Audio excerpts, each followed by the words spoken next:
新婚やけどズボラ嫁ワンパンペッパーランチ風超簡単ペッパーライス。フライパンにサラダ油、真ん中に冷やご飯。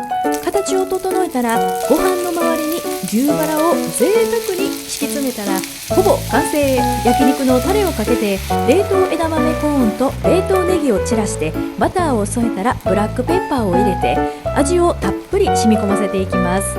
バターを溶かしながらお肉の色が変わったら蓋して蒸して出来上がり。超簡単のがっつり飯ペッパーランチ風ご飯完成。ビビるぐらいお腹いっぱい。